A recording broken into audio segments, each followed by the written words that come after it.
തദ്ദേശ സ്വയംഭരണ സ്ഥാപനങ്ങളിലേക്കുള്ള തെരഞ്ഞെടുപ്പ് ഡിസംബർ 9, 11 രണ്ട് തീയതികളായി നടക്കുകയാണ്. സംസ്ഥാനത്ത് ചില സീറ്റുകളിൽ കോൺഗ്രസിന് വിമത ഭീഷണിയുണ്ട്. ചില കോൺഗ്രസ് ഭാരവാഹികൾ, പ്രവർത്തകരൊക്കെ വിമതരായി പത്രിക നൽകിയിട്ടുണ്ട്. അത് പലരും പിൻവലിക്കുകയും ചെയ്തു. അപ്പം KPCC അധ്യക്ഷനും മുതിർന്ന കോൺഗ്രസ് നേതാക്കന്മാരും എല്ലാം പറയുന്നത് വിമതരായി മത്സരിക്കുന്ന ആളുകൾ ഇനി പാർട്ടിയിൽ ഉണ്ടാവില്ല എന്നാണ്. കൃത്യമായി അച്ചടക്കത്തിന്റെ വാളോങ്ങി കോൺഗ്രസ് പാർട്ടി ഒരു പഴയ കാലത്തെ പോലെയല്ല, കൃത്യമായി അച്ചടക്ക നടപടി സ്വീകരിച്ച് പ്രവർത്തകർക്ക് ആത്മവിശ്വാസം നൽകുന്ന നടപടിയാണ് കോൺഗ്രസിന്റെ ഭാഗത്തു നിന്നുണ്ടായത്. മുൻ വർഷങ്ങളിൽ നിന്ന് വിഭിന്നമായി കോൺഗ്രസ് ഏറെ മാറിയിട്ടുണ്ട് എന്ന് നമുക്ക് വിലയിരുത്താൻ സാധിക്കില്ലേ? തീർച്ചയായും കോൺഗ്രസിന് വലിയ മാറ്റം വന്നിട്ടുണ്ട്. കാര്യം ഈ തെരഞ്ഞെടുപ്പ് എന്ന് പറയുന്നത് കോൺഗ്രസിനെ സംബന്ധിച്ചിടത്തോളം ഒരു ഡൂ ഓർ ഡൈ തെരഞ്ഞെടുപ്പാണ്. കാര്യം 2 തവണ 2 ടേം പ്രതിപക്ഷത്താണ്. ഭരണമില്ലാത്തതിന്റെ എല്ലാ ബുദ്ധിമുട്ടുകളും കോൺഗ്രസ് അനുഭവിക്കുന്നുണ്ട്, അല്ലെങ്കിൽ അനുഭവിച്ചു വരുന്ന ഒരു സമയമാണ്. അപ്പം മാക്സിമം ഒരുമിച്ച് പോകുക ഒറ്റക്കെട്ടായി പോയാൽ മാത്രമേ ഇനി കോൺഗ്രസിന് മുന്നോട്ട് പോകാൻ സാധിക്കുകയുള്ളൂ. കാര്യം ഇനിയും പാർട്ടിക്കകത്തുള്ള പടലപ്പിണക്കങ്ങളുമായി മുന്നോട്ട് പോയി കഴിഞ്ഞാൽ കോൺഗ്രസിന് നിലനിൽപ്പില്ല എന്ന് കോൺഗ്രസിന് വ്യക്തമായ ധാരണയുണ്ട്. അതിന്റെ അടിസ്ഥാനത്തിലാണ് കോൺഗ്രസ് ഇത്തരത്തിൽ വലിയ അഴിച്ചുപണികൾ, വലിയ മാറ്റങ്ങളൊക്കെ ഓപ്പോസിറ്റ് നിൽക്കുന്നത്, അല്ലെങ്കിൽ എതിർ പാർട്ടിക്കാർ പറഞ്ഞ് പരിഹസിച്ചത് KPCCയുടെ ജംബോ കമ്മിറ്റി എന്നായിരുന്നു. പക്ഷെ നമുക്കത് കുറച്ചു കഴിഞ്ഞപ്പോൾ വ്യക്തമായി കമ്മിറ്റി അത്രയും വലിയൊരു ഭാരവാഹി പട്ടിക പുറത്തു വന്നപ്പോൾ എല്ലാവരും പരിഹസിച്ചെങ്കിലും പിന്നീട് അത് വ്യക്തമായത് ഇത് എല്ലാവർക്കും ചുമതല നൽകിക്കൊണ്ട് വ്യക്തമായ പ്ലാനോട് കൂടി, അല്ലെങ്കിൽ വ്യക്തമായ സ്ട്രാറ്റജി മുന്നിൽ കണ്ട് പുറത്തിറക്കിയ പട്ടികയാണെന്ന് വ്യക്തമായി. അതുകൊണ്ട് കോൺഗ്രസിനെ സംബന്ധിച്ചിടത്തോളം പഴയ പോലെ പടലപ്പിണക്കങ്ങളുമായി ഇനി മുന്നോട്ട് പോകാനാകില്ല. പിന്നെ എല്ലാ കാലത്തും കോൺഗ്രസിന് ഏറ്റവും കൂടുതൽ ബുദ്ധിമുട്ടുണ്ടാക്കിയിട്ടുള്ളത് വിമതന്മാരായിരുന്നു. വിമതന്മാരുടെ ശല്യം. തങ്ങൾക്ക് ചില ആളുകൾ അല്ലെങ്കിൽ ചില വ്യക്തികൾ പാർട്ടിയിൽ എല്ലാ കാലവും അവർക്ക് ആനുകൂല്യങ്ങൾ, അല്ലെങ്കിൽ അവർക്ക് ഭരണത്തിലിരിക്കണം. ഇപ്പം എക്സാമ്പിൾ, ഒരു പഞ്ചായത്ത് എടുത്താൽ ചില പഞ്ചായത്തുകളിലൊക്കെ വർഷങ്ങളായിട്ട് പഞ്ചായത്ത് മെമ്പർ അവരുടെ കുത്തകയാണ് എന്നുള്ള രീതിക്കാണ്. അപ്പൊ അതിനൊക്കെ മാറ്റം വരണം. അതിൽ വിമർശിച്ച് പലരും പാർട്ടി വിടുന്നു, സ്ഥാനാർത്ഥിത്വം നിഷേധിച്ച് വിമതരാകുന്നു. ഇപ്പൊ പാർട്ടി വ്യക്തമാക്കിയിട്ടുണ്ട് വിമതർക്ക് ഇനി പാർട്ടിയിൽ സ്ഥാനമില്ല. അതുകൊണ്ട് തന്നെ പല നേതാക്കൾ, ഇപ്പൊ നമ്മൾ വയനാട്ടിലൊക്കെ കണ്ടതാണ്, ജഷീർ ഉൾപ്പെടെയുള്ളവര് നോമിനേഷൻ കൊടുക്കുന്നു, പിന്നീട് പാർട്ടി വിളിച്ച് സംസാരിക്കുമ്പോൾ നോമിനേഷൻ പിൻവലിക്കുന്നു. അപ്പൊ എല്ലാവരും ഐക്യകണ്ഠേന മുന്നോട്ട് പോകേണ്ട ഒരു തെരഞ്ഞെടുപ്പാണെന്ന് കോൺഗ്രസിന് വ്യക്തമായ ധാരണയുണ്ട്.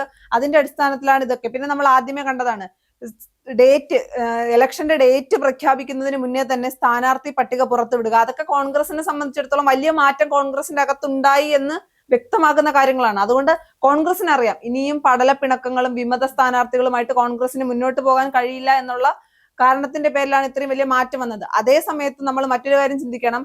BJP കേരളത്തിൽ പല സ്ഥലത്തും താമര വിരിയും, വലിയ മാറ്റങ്ങൾ ഉണ്ടാകും എന്ന് പറയുന്നിടത്ത് BJPക്ക് പല സ്ഥലത്തും സ്ഥാനാർത്ഥികൾ പോലും മത്സരിക്കാൻ ഇല്ലാത്തൊരവസ്ഥയല്ലേ BJPക്കുള്ളത്? തീർച്ചയായും BJPയെ സംബന്ധിച്ചിടത്തോളം അവരുടെ ശക്തി കേന്ദ്രങ്ങളിൽ പോലും അവർക്ക് മത്സരിക്കാൻ ആളെ കിട്ടാത്ത സാഹചര്യം. തിരുവനന്തപുരത്ത് മത്സരിക്കാൻ ആളെ കിട്ടുന്നില്ല, കൊല്ലത്തില്ല, 14 ജില്ലകളിലും BJPക്ക് മത്സരിക്കാൻ ആളെ കിട്ടാത്ത സാഹചര്യമാണുള്ളത്. പക്ഷേ അവിടെയും BJP വലിയ ആത്മവിശ്വാസം പങ്കുവെക്കുമ്പോഴും സ്വന്തം പാർട്ടി ചിഹ്നത്തിൽ മത്സരിക്കാൻ ആളെ കിട്ടാത്ത ഒരു രാഷ്ട്രീയ പാർട്ടി കേരളത്തിൽ എന്ത് മലമറയ്ക്കാനാണ് എന്ന ചോദ്യമാണ് ജനങ്ങൾ ഉന്നയിക്കുന്നത്.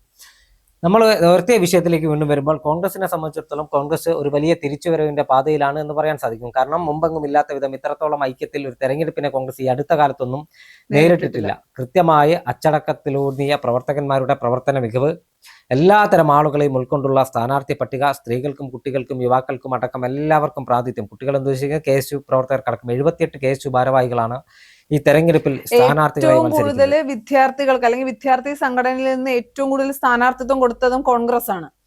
തീർച്ചയായും. അതുപോലെ യൂത്ത് കോൺഗ്രസിന്റെ ജില്ലാ പ്രസിഡന്റുമാർ മത്സരിക്കുന്നു. കൊല്ലം ജില്ലാ പ്രസിഡന്റ് നിയാസ് ചിത്ര മത്സരിക്കുന്നുണ്ട്. അതോടൊപ്പം റിയാസ് ചിത്ര മത്സരിക്കുന്നു. കോഴിക്കോട് ജില്ലാ പ്രസിഡന്റ് R ഷഹീൻ മത്സരിക്കുന്നു. കണ്ണൂർ ജില്ലാ പ്രസിഡന്റ് വിജിൽ മോഹൻ മത്സരിക്കുന്നു. തിരുവനന്തപുരം ജില്ലാ പ്രസിഡന്റ് നേമ ഷജീർ മത്സരിക്കുന്നു. വയനാട് ജില്ലാ പ്രസിഡന്റ് മത്സരിക്കുന്നു. അത്തരത്തിൽ എല്ലാവരെയും ഉൾക്കൊള്ളുന്ന തരത്തിലുള്ള പ്രവർത്തനങ്ങളുമായി കോൺഗ്രസ് പാർട്ടി മുന്നോട്ട് പോവുകയാണ്. KSUവിന്റെ, യൂത്ത് കോൺഗ്രസിന്റെയും മഹിളാ കോൺഗ്രസിന്റെയും ഭാരവാഹികൾ മത്സരിക്കുന്നു. അതോടൊപ്പം പിടിച്ചെടുക്കാൻ സാധ്യതയുള്ള, അല്ലെങ്കിൽ കോൺഗ്രസിന് സ്വാധീനമുള്ള പ്രദേശങ്ങളിലെല്ലാം എണ്ണയിട്ട യന്ത്രം കണക്കിയുള്ള സംഘടനാ മിഷനറി ചലിക്കുകയാണ്. എല്ലാവരെയും ചേർത്ത് നിർത്തി അധികാരത്തിൽ എത്താൻ കഴിയും. എല്ലാവരെയും ചേർത്ത് നിർത്തി ഒരേ മനസ്സോടുകൂടി പ്രവർത്തിച്ചാൽ ഇത്തവണ അധികാരത്തിലേക്ക് തിരിച്ചെത്താൻ കഴിയും. പല തദ്ദേശ സ്വയംഭരണ സ്ഥാപനങ്ങളും പിടിച്ചെടുക്കാൻ കഴിയുമെന്നാണ് കോൺഗ്രസിന്റെ പ്രതീക്ഷ. കഴിഞ്ഞ തവണ ഈ വിമത ശല്യം കൊണ്ട് കോൺഗ്രസിന് നഷ്ടപ്പെട്ടതാണ് തൃശൂർ കോർപ്പറേഷനും എറണാകുളം കോർപ്പറേഷനും. എന്നാൽ ഇത്തവണ ഇത്തരം വിമത ശല്യമൊന്നും ഇരു കോർപ്പറേഷനുകളെയും ബാധിക്കില്ല എന്നാണ് കോൺഗ്രസ് ക്യാമ്പിന്റെ ഉറച്ച കണക്കുകൂട്ടൽ.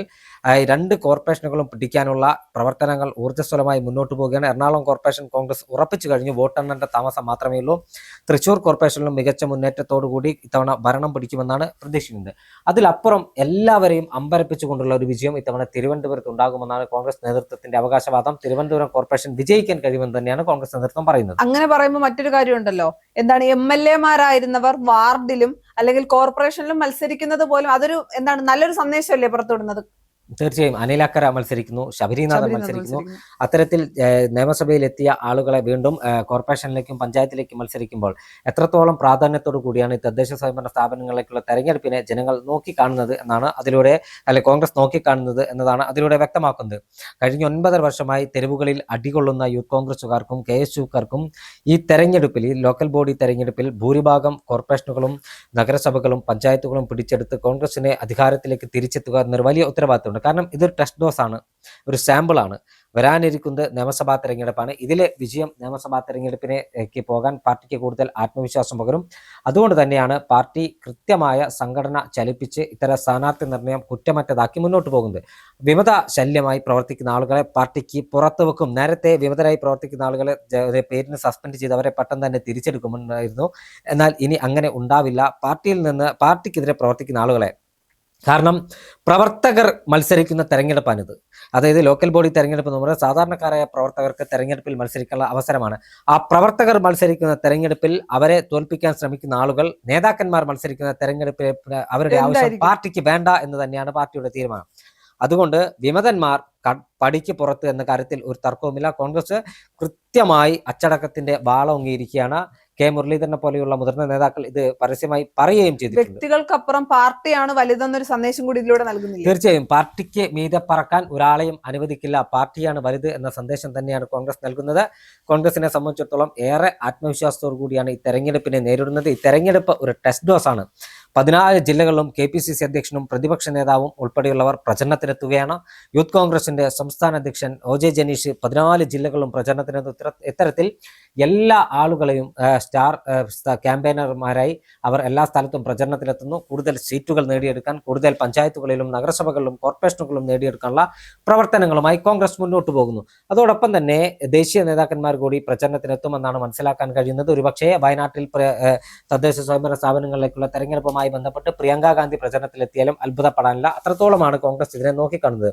കോൺഗ്രസിന്റെ പ്രകടന പത്രികയിൽ ആശാവർക്കർമാരെ ചേർത്ത് പിടിക്കുന്ന പ്രകടന പത്രിക, സാധാരണക്കാരായ ആളുകളെ ചേർത്ത് പിടിക്കുന്ന പ്രകടന പത്രിക, സംസ്ഥാനത്താകമാനം ഇന്ദിരാ ക്യാൻറ്റീൻ, ചുരുങ്ങിയ നിരക്കിൽ ഭക്ഷണം നൽകുന്ന തരത്തിൽ കർണാടകയിൽ കോൺഗ്രസ് സർക്കാർ, ഈ സർക്കാരല്ല അതിന് തൊട്ടു മുമ്പുണ്ടായിരുന്ന സിദ്ധരാമയ്യ സർക്കാർ പരീക്ഷിച്ച് വിജയിച്ച ഒരു തന്ത്രമാണ് ഇന്ദിരാ ക്യാൻറ്റീൻ കൊണ്ടുവരുമെന്ന പ്രഖ്യാപനം. ഇത്തരത്തിൽ എല്ലാവരെയും ചേർത്ത് പിടിക്കുന്ന, എല്ലാവരെയും ഉൾക്കൊള്ളുന്ന തരത്തിലുള്ള പ്രകടന പത്രികയാണ് കോൺഗ്രസ് പുറത്തിറക്കിയിരിക്കുന്നത്. അത് കോൺഗ്രസിന് വലിയ ആത്മവിശ്വാസം നൽകും. കോൺഗ്രസിനെ സംബന്ധിച്ചിടത്തോളം ഈ തെരഞ്ഞെടുപ്പ് ഒരു വലിയ തെരഞ്ഞെടുപ്പാണ്. ഡു ഓർ ഡൈ എന്ന രൂപത്തിലാണ് കോൺഗ്രസ് നിൽക്കുന്നത്. കേന്ദ്രത്തിലും സംസ്ഥാനത്തിലും അധികാരത്തിലില്ലാതെ കോൺഗ്രസ് പടിക്ക് പുറത്തായിട്ട് കാലങ്ങളേറെയായി. അവിടെ കോൺഗ്രസിന്റെ ഒരു തിരിച്ചുവരവിന്റെ കാഹളം മുഴക്കുന്ന തെരഞ്ഞെടുപ്പായിരിക്കും ഈ ലോക്കൽ ബോഡി ഇലക്ഷൻ. ആ ലോക്കൽ ബോഡി ഇലക്ഷനിൽ കേരളത്തിലെ ഭൂരിഭാഗം തദ്ദേശ സ്വയംഭരണ സ്ഥാപനങ്ങളും കോൺഗ്രസ് തൂത്തുമാരുമെന്ന് തന്നെയാണ് നമ്മൾ പ്രതീക്ഷിക്കുന്നത്.